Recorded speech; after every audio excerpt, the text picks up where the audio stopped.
Welcome, everyone. We're so happy to see you here for the opening of the Spring Flower Show. We hope the show helps you forget the harsher aspects of our Minnesota winter, although we'll be reminded after we go out the door again. But of course, you can come back many times during the next, until February 26th. But the show provides an opportunity for all of us to enjoy colorful blooms, beautiful plants, and some nice fragrance in some cases. I'd like to thank the Arboretum staff and volunteers, especially show designer Jewel Engstrom and events manager Wendy Composto for creating this uplifting event. We really need to see all these green and blooming plants this time of the year, and our staff worked so hard to make this happen, and they love it when they see people enjoying it. So please tell your friends and the other people to come out and see the rest of the show. We'd also like to thank the local businesses who contributed to this year's show, including Bachman's, Tonka Bay Fountains, Peaceful Mind Media, By the Yard, McCarran Design, Pete Rose Productions, Keenan Designer, Cindy Bergstrom Stained Glass, Kelly's Cottage Garden, Minnesota Designs, Wagner's Greenhouses and Garden Centers, and Audubon, Minnesota, Iowa, and Missouri. And now I'd like to introduce Alan Brownhagen, Director of Operations, who can tell you more about the vision for this year's truly spectacular 2023 Spring Flower Show. Alan? Thank you, Pete. Yes, our theme for this 2023 Flower Show is gardening with nature. And I guess I'll start with the basics. And you didn't know you were going to have a quiz tonight, right? You know, what is the most important chemical process on Earth? Photosynthesis. I heard a lot of that. So when you think about it, yeah, sunlight and water and carbon dioxide, the stuff we're trying to get with plants take that. And of course, you know, everything, the whole food chain is based on that. And of course, what is the byproduct of all that? So again, thank a plant for every breath you take. So always love to go back to that and how important that is. And we brought a lot of photosynthesis into this display here tonight. And I just also love it that, you know what, it has to happen in a living cell. We still can't do it in a lab. So anyway, and then the other thing I hope the takeaway is, can you live without wild things? If you think you can live without wild things, I'll say you should know that you cannot. And you know, here we're known for the home of the Honeycrisp. You know, do we hire interns from the University of Minnesota to come out and pollinate our apples? So there's where your pollination. Obviously, we need that whole web of life all around us for the incredible ecosystem services that happen around us that give us clean water and clean air and food. So anyway, that is the overlying theme of all this. And obviously it's a hot gardening topic right now. And again, enjoy yourself as you go through with them. The only other thing I'll add is, the stumpery, the main display here, that's been very popular in England, using rotting stumps and rotting logs and playing off of that. And now we know how important that is, that actually a third of all biodiversity is tied to recycling wood in a forest. And all that will be going to the Fern Walk, if you know where that is, after this display. So next year, watch for that out on the Fern Walk. That's behind the Woodland Azalea Garden. So anyway, please enjoy this theme, and I hope it really does inspire you all to garden with nature. Next, we have Wendy DePaulis, who will be introducing our speaker here tonight. Thanks, Alan. I just learned a new word, stumpery. I never heard that before. I am Wendy DePaulis. I'm the curator of art and sculpture here at the Minnesota Landscape Arboretum, and I want to welcome you all to the 2023 Flower Show. For the past 6 years since I've been here, we've had a speaker from some aspect of the arts talk tonight. And why is that? Any ideas? Artists everywhere. Artists are inspired by nature. And that's our mission here. Our mission is to connect people more closely to nature through art. The speaker tonight Okay, Eric. There, oops. Ah, there he goes. Okay, and that's the last I have to touch that. Is Gordon Coons. Gordon is the co-creator of the gallery exhibition entitled Visions from the Land, Native Interpretations that you'll find out in the Reedy Gallery. This display will be up until March 26th. I am thrilled to have Gordon here. Gordon and I have been working on this show for 17 months. I went back and looked at the first emails that we had exchanged, Gordon.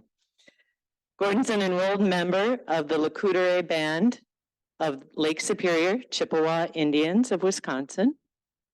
When you see Gordon's work in the exhibition, you'll notice that he works in vastly different styles, with inspiration drawing from nature and humanity. His works are contemporary in their execution, but often based on traditional Native stories and concepts. Gordon has won numerous awards and commissions for graphics, prints, paintings, and assembled sculptures. His works have become part of permanent collections of many institutions and private entities around the country. Tonight, Gordon's presentation will focus on his Ojibwa woodland art style, along with his newer discovery, the cedar smoke images, which contain gold, silver, and copper leaf. As I said, this effort has taken a long time to put together, but it's been a joy because, in large part, because of Gordon's passion, his connections to the community, and his expertise in co-creation. Gordon has also coordinated, for the first time ever in Reedy Gallery, a wonderful line of pop-up authors, artists, craftspeople, and even the U.S. Department of the Interior Indian Arts and Crafts Board, who will be here. There's a list of all the pop-ups in the gallery as well. And this is all in an effort to educate and enrich the lives of those visiting the Arboretum. At this time, I'd like to welcome artist and friend, Gordon Coons.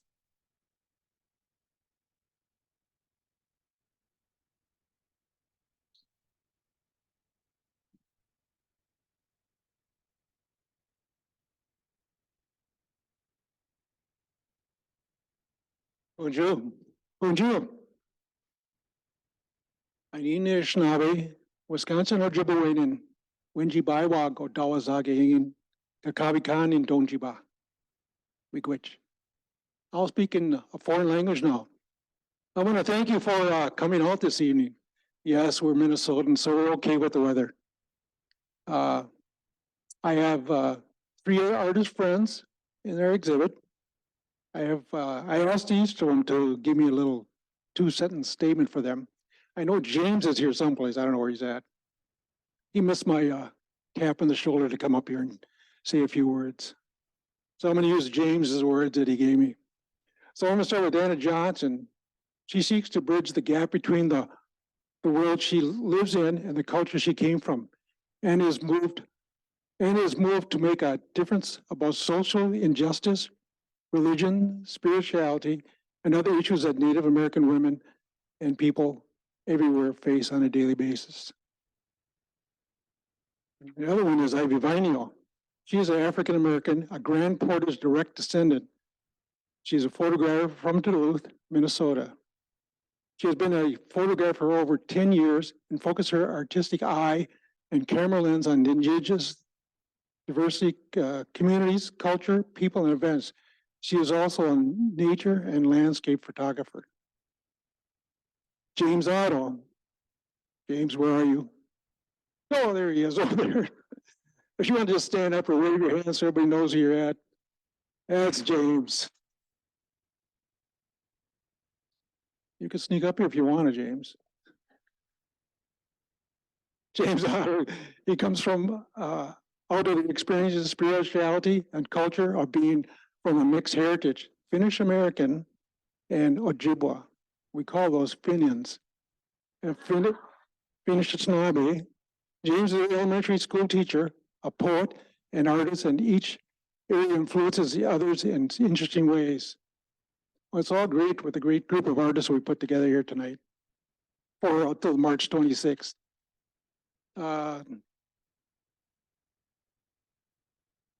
I was gonna slide through here to show you some of my work.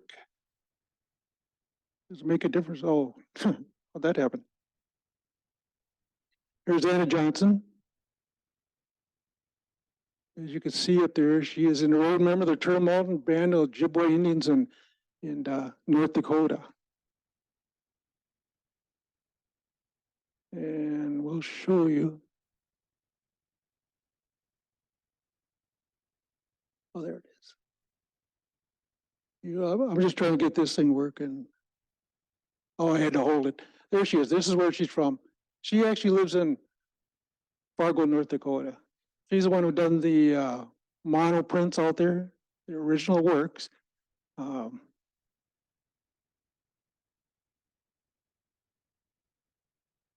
The person in front is Ivy Vineo, the photographer. She is the direct descendant of the Grand Portage Band of Chippewa Indians. She is, let's see, we'll go share that. I don't know if you guys saw. Grand Portage. She currently resides and works out of Duluth, Minnesota. James, our good friend James. He's rolling around with the Lac-Courtois band of Lake Superior, Ojibwa.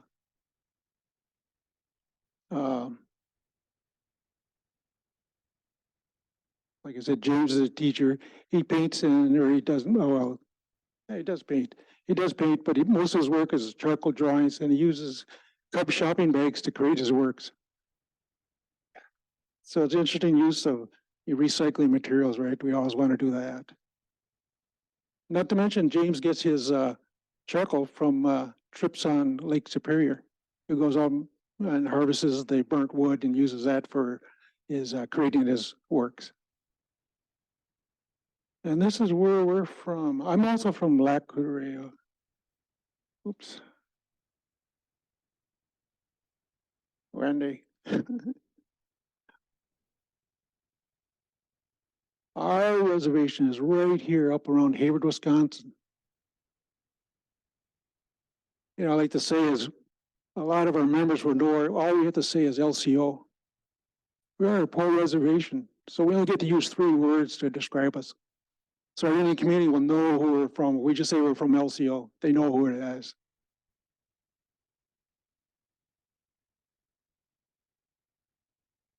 And now we're going to show you some images of my work on the woodland art style. And they came from etchings and rocks, birch bark scroll stories. I know you think about the Southwest, how much etchings they have, but they have a different climate up there. We have a lot around here. A lot of them are underwater. Ancient Trails of the Sturgeon, this was called. So you can look on the top and you look on the bottom, you can see the sturgeon are coming back to their spawning grounds. A little bit of a story behind why that's like that, but that's woodland art style. Again, it's clan stories, etchings from rocks, and our birch bark scroll stories put together to come up with the design. This image is called, well, I call it crane, but it has a longer name. But if you can see the crane, they're head of our clans. Again, we in woodland art style, you bring up usually your relationships between the animals and how they guide us through our lives. And cranes, if you think about it, when we hear cranes around here, and they're always squawking, right? So they're the head of the bird clan. So they're always talking. So they're always got something to say. So that's how we decided that they should be the head of the crane clan. Now this represents one of the 7 stops along our migration from the Atlantic Ocean, where we currently reside around Lake Superior, Wisconsin, Minnesota. That's how we got here. That's one of their stories. We have another migration story. This one, I don't know why they left, but it was California out to the Atlantic Ocean. So they went from one side to the other, and they must have stopped where the water was.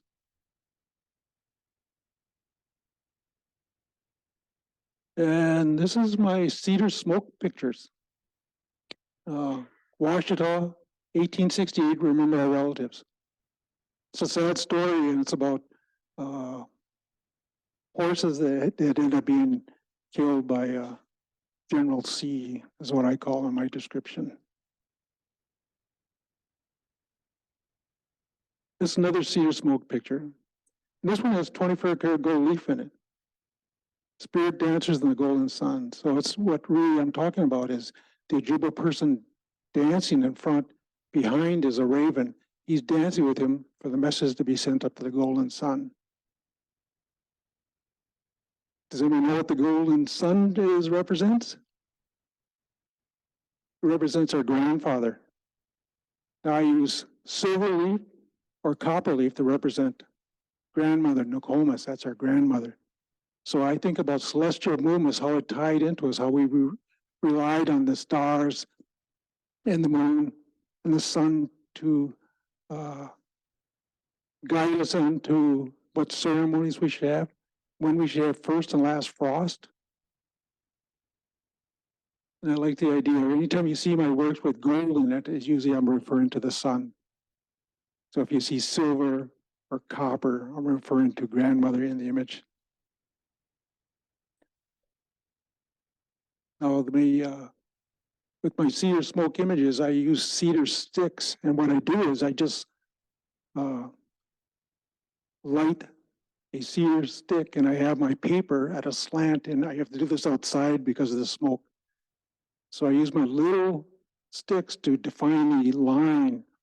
And then after that, I go to bigger, wider sticks. And at the very end, the background image is a cedar stick that's quite big, because then I can just move it around without damaging the previous layer of smoke. Because what I do is I start from dark to light. And if you look in here, I did with the again, going dark to light. So I did this horse first, and I don't know which one I would have done second, but I would have probably done this one based on just what I see here. And then I would have done this line. It's actually in my image. What I want to do is express a bullet shot, and that's what that is they're being shot and they're screaming for help. And this one here, there's a little bit of story out there that you can read and find out a little bit more history about it. But I like to I travel around the country and I go to this historical sites. This is in Oklahoma. The biggest city is called Cheyenne, and it's a little bit more west of Oklahoma City, where you'll find this national park location that has a site you can go out and tour and see the identified landmarks in the park on a trail. You know how the National Park puts those trails out there for you to educate you about the site. And this one just this one did get award at Santa Fe Indian Market last summer for Best in Division for prints. And this year, it was awarded Art of Excellence at the Hopkins Center for the Arts. I just got the award out there, one of the top 3 awards, Best in Show, 2 Art and Excellence, which was real nice. The director is smiling, sitting right here. James Clark. Oh, that is how you can get your hand up. He's a great supporter of the arts. Oh, and his dad just sitting right over here. So it's nice everybody to come out, and it's nice to get support from people that I know, and I'll make new friends. Yeah, like I said, James Otto, he didn't want to come out here. So it's kind of nice that he will come out and support this evening's event. Was there any questions, or you want to review some of the other pictures? Yes.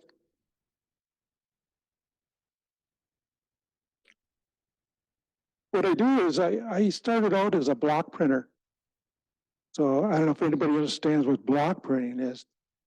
You ink I use linoleum. You ink a piece of linoleum, lay the paper down on it, rub the back of it, pull up the ink. Then I cut the block. So what I do is I start out with here. I start out with this particular image took 7 smokings. So I have, in fact, 7 blocks. So I'm using the negative space on my block to create it. It's close to what you're asking, but I won't say that. it's a block printing process, and it has to do with registration and all these other little tasks. When I first was doing these things, the smoke image, I always, well, when I started out, I always wanted to do smoke, because, you know, you go camping, you washing pots and pans, and I'm playing with the smoke on the side of the pan, just tasting time doing that. And I always wanted to create something with smoke. So I'm walking down my hall at home, and I see sun shining through the back of one of my pictures. It has wire hung on it. And then I said, that looks like smoke. I can do it. So I start practicing with it. So afterwards, I got a point where I made one picture, and I was really slow. I did the second one a little bit faster, and then I did the third one. I did it real fast. I thought, oh, I guess I get this figured out a little bit. Set the third one on fire. And I was surprised how hot the paper gets. I mean, we know how smoke coming up, it does, you know, affect the temperature. It makes it really hot. So now I watch it. You got to put your hand behind the paper. You got to pull your smoke back because it's getting too hot. And you got to find a nice paper that can absorb this. It's called tooth on the paper. It grabs the smoke, or if you did pastels or your pencil drawing, it'd be really good for that. Was there any other question you want to? Yes.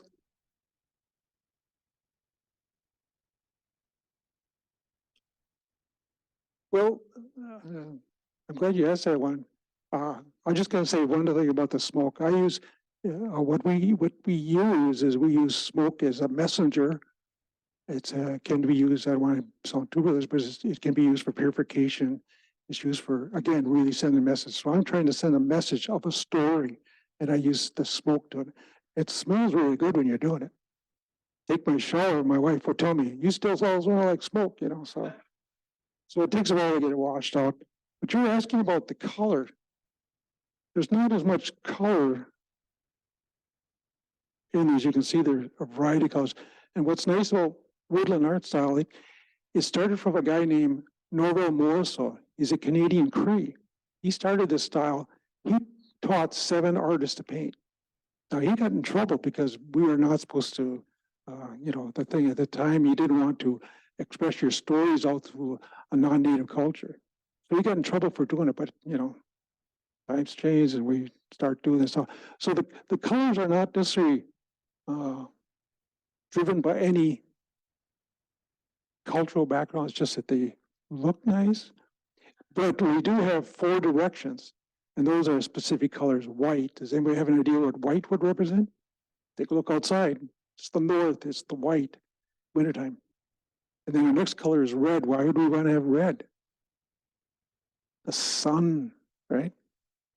Sun coming up from the south is heating us, so it's hot. Yellow. Does anybody know what yellow would be? It's east, so it's the sun rising. Nighttime, black, right? The night, the sun going down, so it started to turn dark. So think about those 4 colors in it. And also a lot of symbolism. It means it's tied into the circle of life. So there's 4 things going on, 4 stages of life. Children, brand new children. Oh, Wendy is a grandmother, first grandmother of 2 weeks old now. First grandchild. So it's kind of nice to hear. So it's thinking about our children, adults, teenagers, elders, adults, elders. 4 races. You kind of think about those colors. You think of Caucasian race, red race, yellow race, red race. So a lot of symbolism in those work, and they mean a lot. And you'll find that in a lot of Native communities will understand what those colors represent, what they mean. So you might see one color or something, but and this one here, they weren't as identified. This is a project I put together.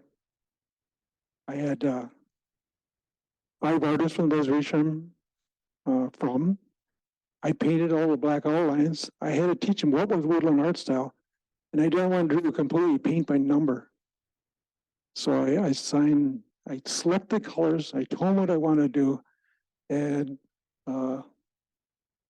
each of them added a little something to each image. And I painted something to show them what it looked like, and then I handed the work off to them. So this one was 3.5 feet by 5 feet, size-wise.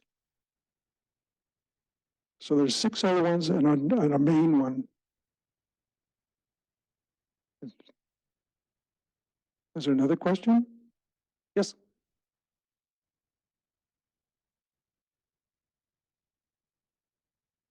Well, what you have to do is you have to start from, just because the way the smoke will work, I start with a dark first. Because when you go to the next lightest color, that color can overlay on the dark color. Now, if you look really close at some of the work, you'll see that the previous color will just sometimes, I mean, I say color, the previous smoke will blend into the darker color. You have to look kind of close, but it does happen. And I have no problem with that because it's just feeding into the dark. And the next one is the next lightest, goes next lightest, next lightest. So they can always overlay the previous color. But you have to make enough separation so they look distinct and look different. And part of the thing is what gives them a nice straight edges is I have to tape this off on the edge because I have to carry it from my garage to my house. And my hands are all full of smoke and it's all dusty. So you have to protect it somehow. That's the way I do it. But you have to watch out for leaves and all kinds of stuff. And you can't do it when it's raining out because rain hits it. It's not like I have a protective case to put it in.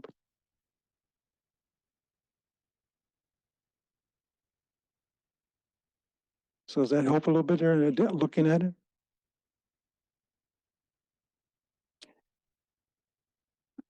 Well, it's the same question Jim had asked. I do block prints and it's reduction block printing. So these are separate blocks and I use the negative space to smoke my images. Anybody knows block prints probably figured out, but see, one thing is you have to make sure you're using dry cedar. You know, if I've ever been camping, you know, you hear this popping noise. Same thing happens. The sap in these undried cedar will come up, boil up, and they'll pop, and they'll make dots, or white dots around your work. So that doesn't work. So you got to make sure it's dried. So you can destroy a few. I destroy a lot of them, but I don't make a lot of them also. Is another question? Yes.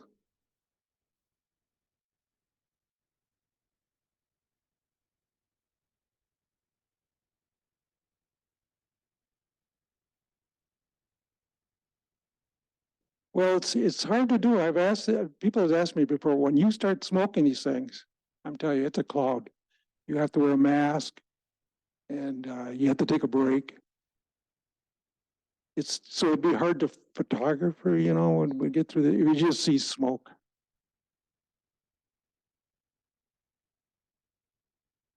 Yes. Well, even though it sounds like maybe Wendy had said that I learned a little bit, I've been doing it for quite a number of years, and it takes a while to figure it out. And then once you figure it out, like a lot of stuff goes a little bit easier. So it's hard to quantify things. What I like to do is I like to design stuff. So it's a whole process of designing, process of cutting the paper. I make all my wood frames. It's a whole, I can't identify something that says this is what I'm doing, and you end up with like baking a cake. You know, you got to do this and this cake. I do, excuse me?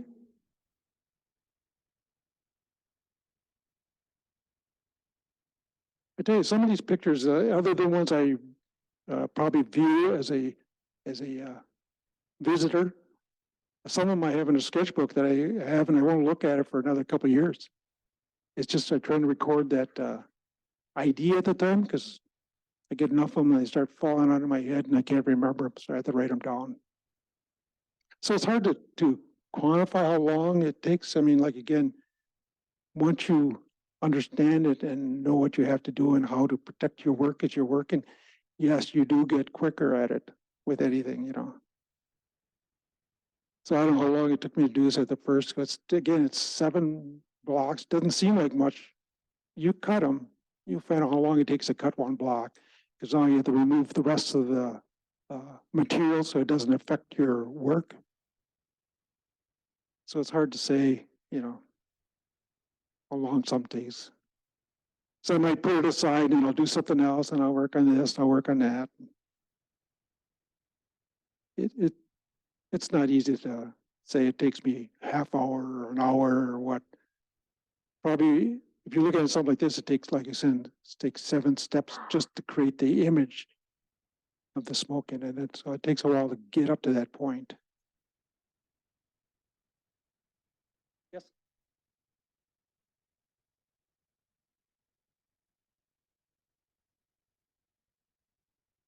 Well, when I do my smoking, I tell people I use Magico to make it. Yeah, you can know what I'm going with. It's magic, right? So just, to me, it's smart.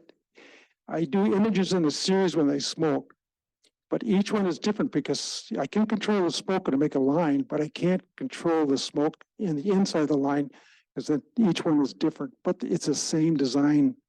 And I call them prints because it's the same design. It isn't like, my friends don't make it same as mono prints, but I make 10 of these and that's it. And then I'll move on to something else. But I use, the press that I use is, I use Armstrong when I make my prints. So that's my hand. I have a small disc that I rub the ink, pick up the paper.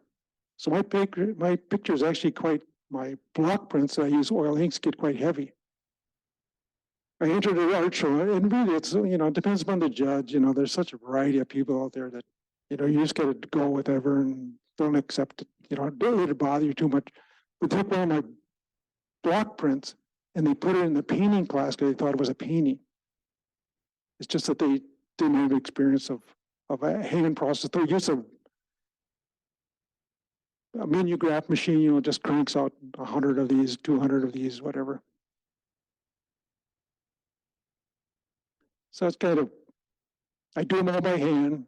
My daughter got old enough, I use her room, and that's where I create my art. And I use my garage. I store my stuff in the basement. I sneak it in when the wife isn't looking. I put it here, put it here. I used to have, over our lifetime, we have had 3 sets of cats. And I did one of my grow pieces, and it was drying on the porch because I didn't know place to put this thing. So I laid it on the porch to dry. My cat came and ran on top of the gold, scratched it all up. I couldn't believe it. Whatever. That was the end of that one. I mean, the cat was still around, but that was the end of the artwork. I have a drying rack I use now, and it's like a lot of those things. You see that ad with the exercise bike that it's a coat rack. So I got a few other things in my drying rack that probably should not be there. But it has to do with art. So that's the way I justify me stuffing things in these nice shelves.